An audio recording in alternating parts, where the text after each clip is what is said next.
வணக்கம். நான் ஸ்ரீரங்கம் ரவி உங்களோட பேசிகிட்டு இருக்கேன். மார்ச் மாதம் 2024 வருஷம் மார்ச் மாதத்திற்கான பலன்கள். மகர ராசி. மகர ராசி நேயர்களை பொறுத்த வரைக்கும் இந்த ஒரு காலகட்டத்தில் ஆரம்பத்துலேருந்தே நல்லா இருக்கு. என்னென்னா, உங்கள் ராசியில் செவ்வாய் உச்சமாக இருக்கார், கூட சுக்கரனும் இருக்கார். நல்ல உத்வேகம், தைரியம், எவரெஸ்டா ஏறிடலாமே அந்த மாதிரி ஒரு தைரியம், செல்ஃப் கான்ஃபிடென்ஸ் எல்லாமே நல்லா இருக்கும். சொல்லுவாங்க, துணிந்தவனுக்கு சமுத்திரம் முழங்கால் மட்டம்னு. அந்த அளவு துணிச்சலாக செயல்படுவீங்க.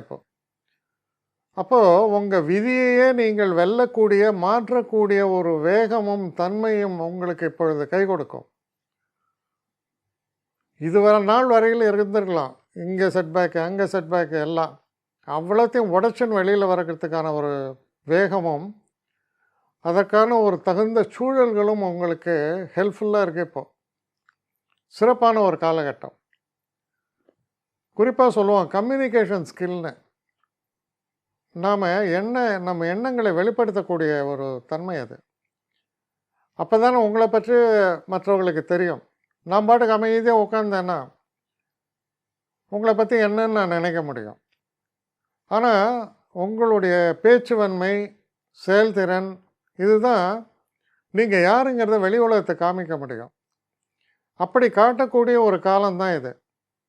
அதனால் ரொம்ப வெற்றிகளை குவிக்கக்கூடிய ஒரு காலம், தைரியமான ஒரு செயல்பாடு, முடிவெடுக்கக்கூடிய திறமை, நல்ல ஒரு கிளாரிட்டி ஆஃப் மைண்டு எல்லாம் இருக்குது. ஒரு வேலையிலேருந்து இன்னொரு வேலை மாறணும், தைரியமாக அப்ளை பண்ணி நீங்கள் வாங்குவீங்க இப்போ வேலையை. அந்த அளவுக்கு இப்போது காலம் சிறப்பாக அமையிறது. படிக்கக்கூடிய மாணவர்கள் கம்யூனிகேஷன் நல்லா இருக்குன்னு சொன்னேன். அப்படின்னா என்ன? உங்களுடைய வெளிப்பாடுகள் சிறப்பாக இருக்கும். நீங்கள் என்ன படித்தீங்களோ அதை விட ஒரு படி அதிகமாக நீங்கள் செக்யூர் பண்ணுவீங்க. நீங்கள் நினைக்கலாம், இன்னொன்று நான் படித்ததுக்கு எப்படியும் ஒரு 80 மார்க் தேரும்பா அப்படின்னு நினைப்பீங்க. ஆனால் நீங்கள் பர்ஃபார்மன்ட்டு எக்ஸாம் ஏட்டு வரும்போது 90 மார்க்ஸ் வரும். அந்த அளவுக்கு சிறப்பாக செயல்படக்கூடிய ஒரு காலம். இதே நேரத்தில் ஒரே ஒரு விஷயம், இந்த உச்சத்தில் இருக்கக்கூடிய செவ்வாய் சனியோடு போய் சேருகிறார். அது வாக்குஸ்தானம். வாக்குஸ்தானத்தில் செவ்வாயும் சனியும் சேர்ந்தா பேசக்கூடாத இடத்தில் பேசக்கூடாததை பேசி பிரச்சனையை விலைக்கு வாங்கலாம். கவனம். அப்போ 15ஆம் தேதிக்கு அப்புறம் என்ன சொல்லுவாங்க, ஒரு தமாஷா, எல்லாம் பொத்திக்கோ அப்படின்னு. அதுதான் உண்மை. பேசும்போது அளவோடு பேச வேண்டும், நிதானமாக பேச வேண்டும், பேச வேண்டாததை பேசக்கூடாது. ஒரு டிபேட் ஒன்று உண்டு. உண்மையை சொல்வது நல்லது, ஆனால் சில நேரங்களில் பொய் சொல்ல வேண்டிய அவசியம் இல்லை, ஆனால் பேசாமையாவது இருக்கலாம் அப்படின்னு அர்த்தம். நான் உண்மை விளம்பின்னு சொல்லி பேசக்கூடாத இடத்துல பேசினாலும் பிரச்சனை. அது தான் கவனமாக இருக்கேன்னு சொல்கிறேன். பொய் சொல்லணும்னு சொல்லலை. ஏன்னா இந்த செவ்வாய் இதுவும் சேரும்போது நாம் பேச்சினால் நமக்கு வேண்டப்பட்டவர்களே காயப்படலாம். அந்த கவனம் தேவை. ஏன்னா இது ஒரு டெட்லி காம்பினேஷன். செவ்வாயும் சனியும் போய் 2ஆம் இடத்தில் சேரும்பொழுது, குறிப்பாக பாலிட்டிஷியன், இது நல்ல எலெக்ஷன் டைம், கேட்கவே வேணாம். ஏற்கனவே நல்ல வார்த்தை தான் பேசுவான் நம்ம ஊர் பாலிட்டிஷியன்லாம். இப்போ ரொம்ப திவ்யமான வார்த்தைகளை எல்லாம் யூஸ் பண்ணுவாங்க. அதில் கேர்ஃபுல்லாக இருந்தால் அவங்களுக்கு கௌரவம். இதெல்லாம் தான் இதில் குறிப்பாக நான் சொல்ல வேண்டிய ஒரு விஷயமா இருக்கு.